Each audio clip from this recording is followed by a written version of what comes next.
الحمدللہ رب العالمین والصلاة والسلام علی سید المرسلین اما بعد فاعوذ باللہ من الشیطان الرجیم بسم اللہ الرحمن الرحیم۔ پڑھیے الصلاة والسلام علیک یا رسول اللہ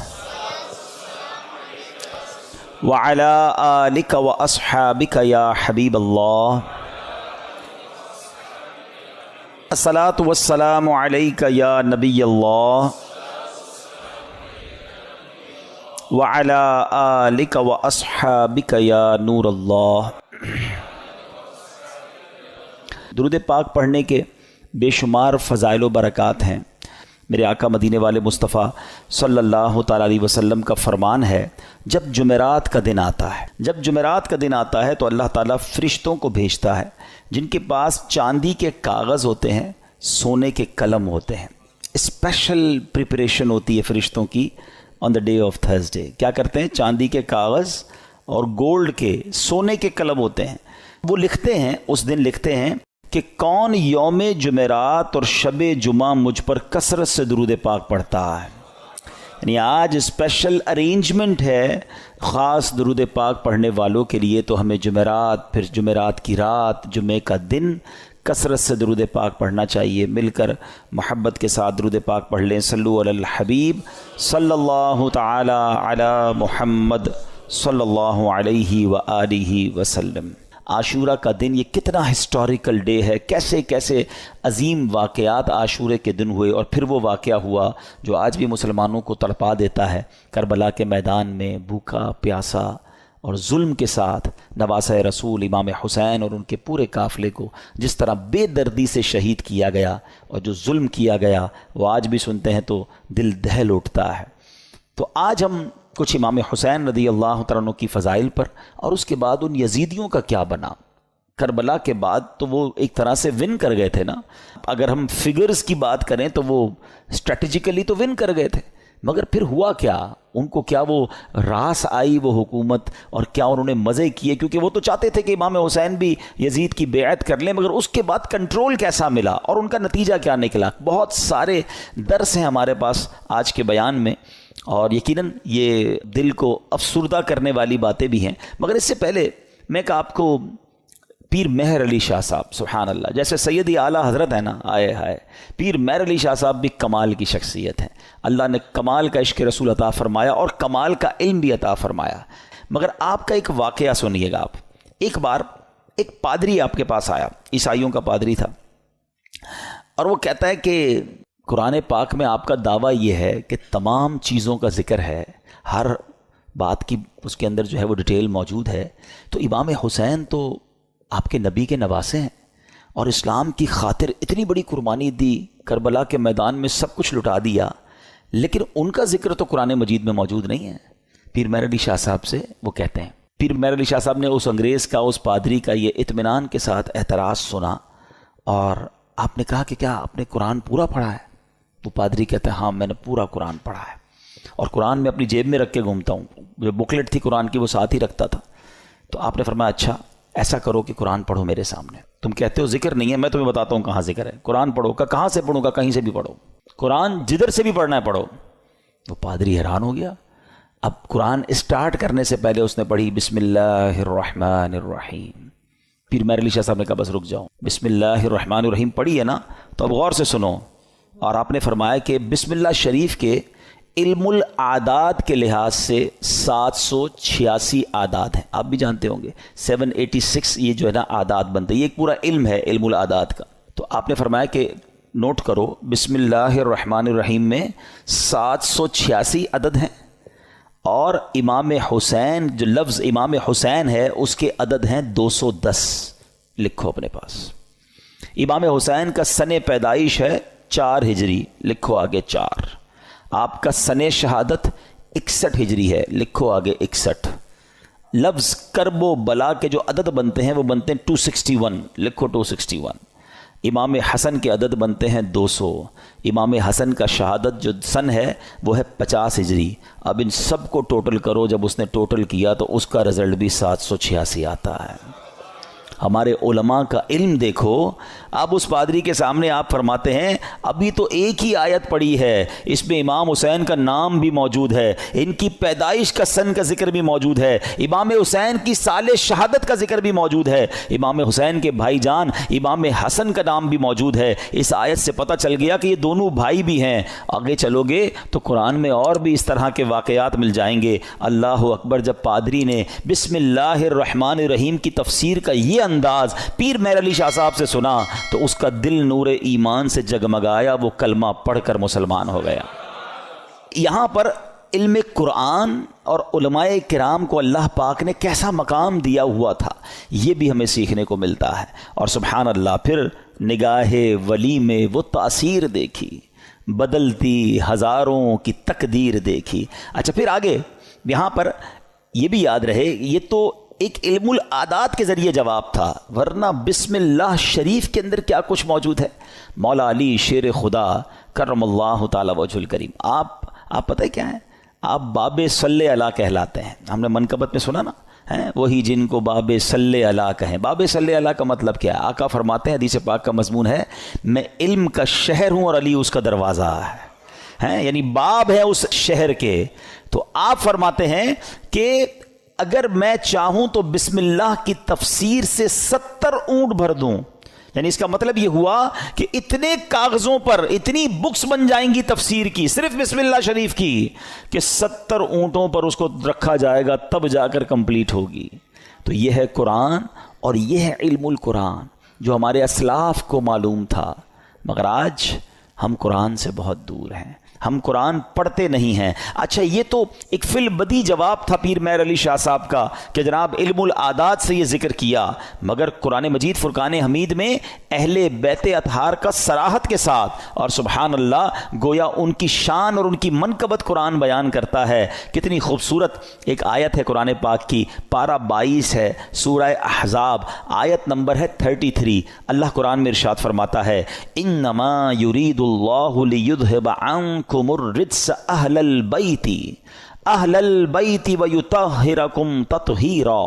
ترجمہ, اے نبی کے گھر والوں, اللہ تو یہی چاہتا ہے کہ تم سے ہر ناپاکی دور فرما دے اور تمہیں پاک کر کے خوب صاف ستھرا کر دے. طبرانی اور مسلم شریف میں حدیث پاک میں ہے کہ پیارے آقا علیہ الصلوۃ والسلام نے حضرت علی, حضرت فاطمہ اور حسنین کریمین رضی اللہ تعالیٰ عنہم کو چادر مبارک میں لے کر یہ آیت تلاوت فرمائی. اور ایک روایت میں ہے کہ آپ علیہ الصلوۃ والسلام نے دعا کی, مولا یہ میرے اہل بیت ہیں, انہیں خوب ستھرا فرما دے. سبحان اللہ. اسی آیت کے بارے میں مولانا حسن رضا خان صاحب لکھتے ہیں نا, ان کی پاکی کا خدائے پاک کرتا ہے بیان, ان کی پاکی کا خدائے پاک کرتا ہے بیان. آیا تطہیر سے ظاہر ہے شان اہل بیت, یعنی ان کی شان قرآن بیان کر رہا ہے. تو امام حسین کا ذکر بھی ہو گیا نا, امام حسن کا ذکر ہوا, بی بی فاطمہ کا ذکر ہوا. اللہ اکبر. اور آگے چلیے ایک اور جگہ سورہ شورا آیت نمبر 23 میں اللہ ارشاد فرماتا ہے قُلْ لَا أَسْأَلُكُمْ عَلَيْهِ أَجْرًا إِلَّا الْمَوَدَّةَ فِي الْقُرْبَى. اللہ قرآن میں فرماتا ہے تم فرماؤ میں اس پر تم سے کوئی معاوضہ طلب نہیں کرتا مگر قرابت کی محبت. نبی پاک نے کیا فرمایا, اور کوئی معاوضہ طلب نہیں کر رہا مگر میرے عزیزوں سے محبت کرنا. سلطان المفسرین حضرت عبداللہ ابن عباس رضی اللہ تعالیٰ عنہ فرماتے ہیں جب یہ آیت نازل ہوئی صحابہ کرام نے عرض کی یا رسول اللہ صلی اللہ تعالیٰ علیہ وسلم, آپ کے اہل قرابت جن سے محبت کا اللہ پاک نے حکم دیا ہے یہ کون ہیں؟ فرمایا علی, فاطمہ, سبحان اللہ, اور ان کے دونوں بیٹے یعنی حسنین کریمین رضی اللہ تعالیٰ عنہم. ہم کیوں نہ پنجتن پاک سے پیار کریں, ان سے پیار کا, ان سے محبت کا حکم گویا ہمیں قرآن دے رہا ہے. اور سبحان اللہ ایک اور آیت میں کس انداز سے ان کا جو ہے وہ شان بیان ہوتی ہے. پارہ نمبر ہے 5 سورہ نساء آیت نمبر 54. اللہ پاک ارشاد فرماتا ہے ام یحسدون الناس علی ما آتاہم اللہ من فضلہ. ترجمہ بلکہ یہ لوگوں سے اس چیز پر حسد کرتے ہیں جو اللہ نے انہیں اپنے فضل سے عطا فرمائی ہے. حضرت امام باقر رضی اللہ تعالیٰ عنہ فرماتے ہیں اس آیت کریمہ میں بیان کیے گئے وہ لوگ جنہیں اللہ پاک نے اپنا فضل عطا کیا اور جن سے کافر و منافق حسد کرتے ہیں، خدا کی قسم یہ ہم اہل بیت ہیں. خود امام باقر نے گویا اس کی تفسیر کی کہ جن کے بارے میں یہ ذکر ہو رہا ہے یہ ہم اہل بیت ہیں. سبحان اللہ یہ مقام ہے اہل بیت کا. ایک جگہ نبی پاک علیہ الصلوۃ والسلام کیا خوب فرماتے ہیں، حدیث کا مضمون ہے کہ میری اہل بیت میری امت کے لیے کشتی نوح کی مانند ہے، جو اس میں سوار ہو جائے گا وہ پار لگ جائے گا. اچھا یہ کس کے لیے کہا؟ اہل بیت کے لیے. اب ذرا توجہ کیجئے گا اعلیٰ حضرت کا کس طرح حدیثوں پر یوں سمجھیے کہ عبور تھا اور کیا انداز تھا، اور آپ کو سمجھ آ جائے گی بات کہ اہل بیت کو کیا کہا؟ کشتی کہا. ایک جگہ نبی پاک کی حدیث ہے اصحابی کالنجوم فبأیہم اقتدیتم اہتدیتم. آقا فرماتے میرے صحابہ ستاروں کی مانند ہیں، ان میں سے جس کی بھی پیروی کرو گے تم کامیاب ہو جاؤ گے، ہدایت پا جاؤ گے.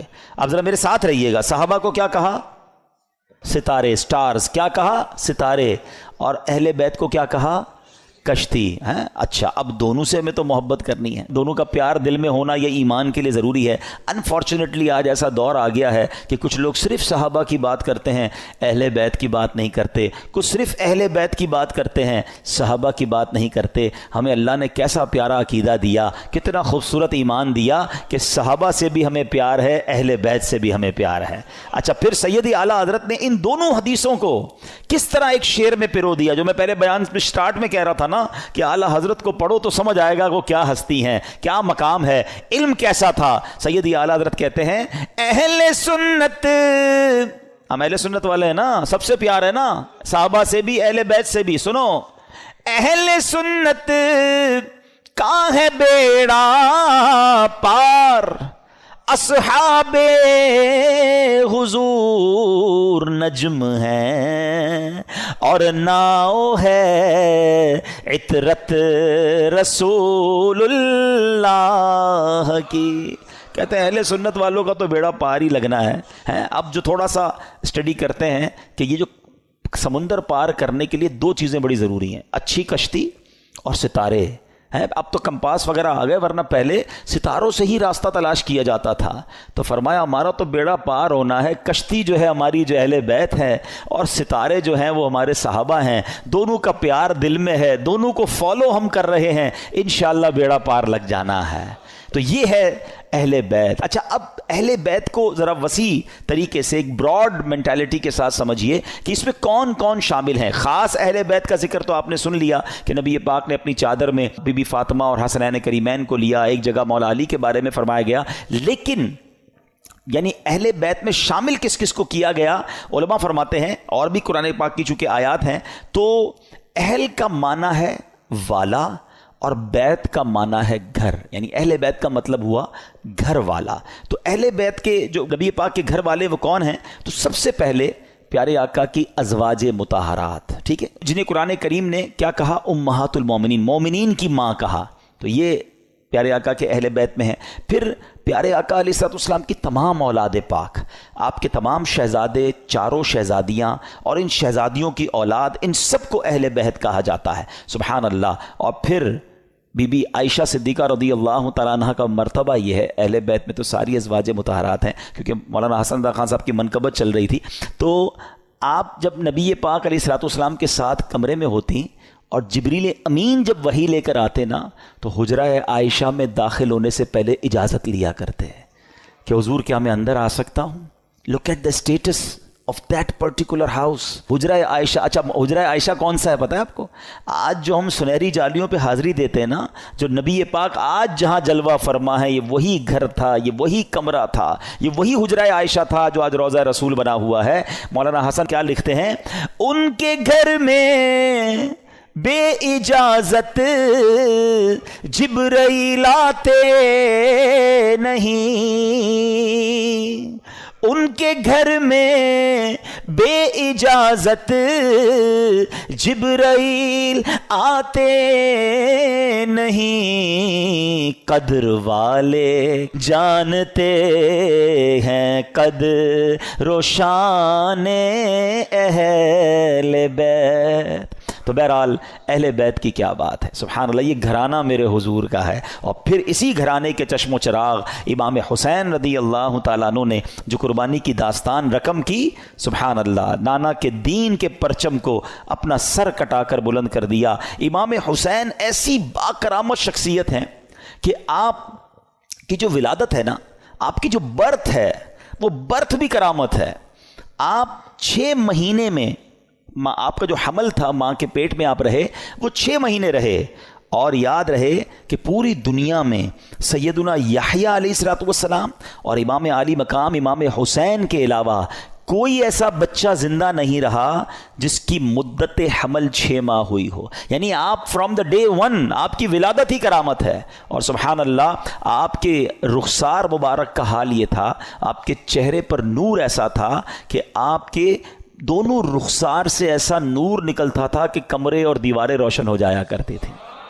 اور کیوں نہ ہو، کس کے نواسے ہیں، کن کے پھول ہیں، آقا کی نگاہوں کے تارے ہیں۔ اور پھر تو جبھی تو کہتے ہیں، مل کر پڑھ لیں، تیری نسل پاک میں ہے بچہ بچہ نور کا، تیری ہے بچہ بچہ نور کا، تو ہے عین نور تیرا سب گھرانہ نور۔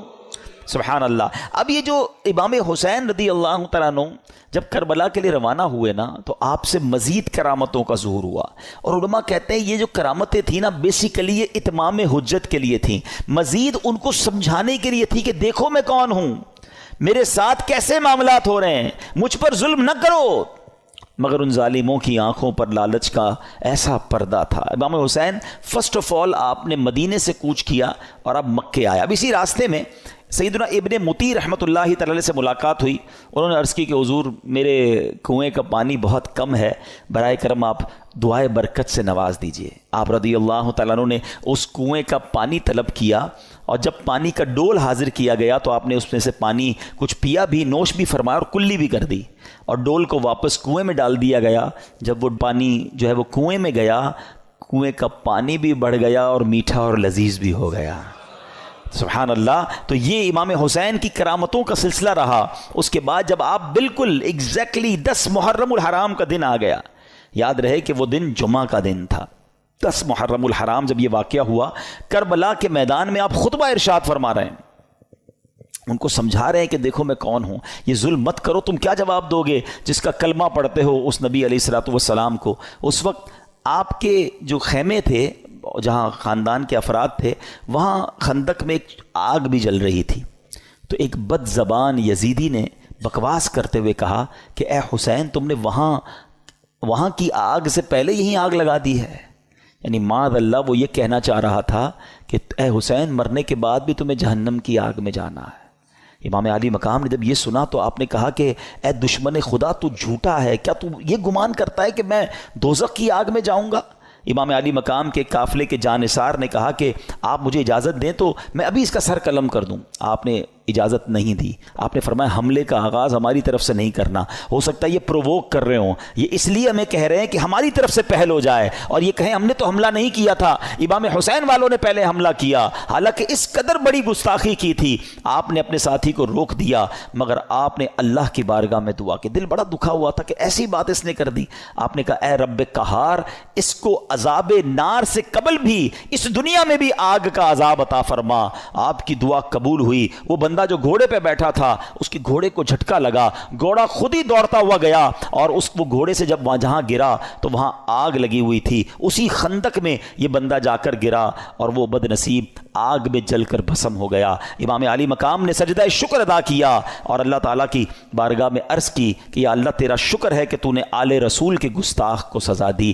اب یہاں بھی ان کے سامنے یہ واقعہ ہو رہا ہے، سارے لوگ دشمن سامنے کھڑے ہیں، اور یہ آپ کی دعا قبول ہو رہی ہے، آپ کے گستاخ کو سزا مل رہی ہے، مگر وہ سمجھنے کے لیے تیار نہیں ہے، وہ انڈرسٹینڈ کرنے کے لیے تیار نہیں ہے۔ آپ یقین کریں، جو کربلا کے میدان میں امام حسین نے خطبہ دیا ہے نا ان یزیدیوں کے سامنے، لاسٹ خطبہ، حالانکہ اپنے سارے شہید ہو چکے تھے، مگر پھر بھی، حالانکہ اس وقت تو عام آدمی تو یہ سوچے کہ اب انہوں نے سب میرے بندے مار دیے، اب میں نے ان کو نہیں چھوڑنا، اب آخری وقت بھی سلو کی بات کرتے رہے، انہیں سمجھانے کی بات کرتے رہے، انہیں یہ بتاتے رہے کہ میں کون ہوں، یاد کرو میرے آقا مجھے کیا کہا کرتے تھے، تم قیامت کے دن اس ظلم کا جواب کیسے دو گے۔ یعنی یہ بھی امت رسول سے پیار ہے کہ یہ اس عذاب میں نہ گرفتار ہو جائیں۔ اتمام حجت کی گئی مگر وہ یزیدی نہ مانے۔ اب ایک بات ذہن میں آتی ہے، اب یہ بڑا اہم کوسچن ہے کہ یزیدی جو بھی تھے تو کلمہ پڑھنے والے، اللہ کو مانتے تھے، اللہ کے نبی کو مانتے تھے، معلوم بھی تھا یہ اللہ کے نبی کے نواسے ہیں، وہ ریزن کیا تھا جو اتنے بڑے ظلم پر یہ ریڈی ہو گئے؟ یہ ریزن پکڑنا بہت ضروری ہے، اور یہ ہم سب کو آج سیکھ کر جانا ہے۔ یعنی کوئی بھی محفوظ نہیں ہے۔ میں آپ کو تھوڑا سا آج کل کے زمانے کا ایک دو انسیڈنٹ بتا دیتا ہوں تاکہ آپ کو اندازہ ہو جائے۔ ہم لوگ سمجھ رہے ہوتے ہیں یار یزیدیوں نے اتنا بڑا کام کر دیا، ہم تو کبھی بھی کوئی ایسی غلط حرکت نہیں کر سکتے۔ کوئی اپنے آپ کو محفوظ نہ سمجھے۔ ہاں، بیسک جو ان کے ریزن تھا نا وہ تھا لالچ، اور وہ لالچ تھی پیسے کی، اقتدار کی۔ جب یہ لالچ طاری ہوتی ہے نا انسان پہ، پہلے تھوڑا سا سمجھیے گا، آپ کو لگتا ہے یار مجھ پہ کچھ بھی ہو جائے میں ایسا ظلم تھوڑی کر سکتا ہوں، کتنا بھی پیسہ مجھے کوئی دے دے میں جان دے دوں گا، کبھی کسی کو قتل نہیں کروں گا، نواسہ رسول تو بہت دور کی بات ہے۔ یہ بولنا اور ہے، لیکن ایک وقت آتا ہے جب انسان کے دل پر شیطان کا قبضہ ہو جاتا ہے۔ آپ پڑھتے ہیں خبریں، 5 سال کے بچے اور 4 سال کی بچی کے ساتھ جو واقعات ہو رہے ہیں، کیا کوئی خوشی سے کرتا ہے یہ کام؟ ذرا سوچئے، جب وہ یہ کام کر جاتا ہوگا اس کے بعد خود اس کو کتنی ندامت ہوتی ہوگی، یہ میں نے کیا کر دیا۔ پھر اسی وجہ سے بچنے کے لیے اس بچی کو قتل بھی کر دیا جاتا ہے۔ یعنی یہ واقعات ہم سنتے ہیں تو ہماری عقل حیران ہو جاتی ہے کہ یہ انسان تھا یا درندہ تھا۔ میں آپ سے یزیدیوں کی تو بات نہیں کر رہا، آپ کے وطن میں رہنے والوں کی بات کر رہا ہوں۔ اس کا مطلب کیا ہوا؟ ایٹ دیٹ ٹائم جب وہ یہ عمل کر رہا تھا اس کا دل شیطان کی مٹھی میں تھا، اس کو ہوس نے اندھا کر دیا تھا۔ تو یہ واقعات مجھے اور آپ کو یہ سوچنے پر مجبور کرتے ہیں کہ کوئی اپنے آپ کو محفوظ نہ سمجھے۔ یہ ایک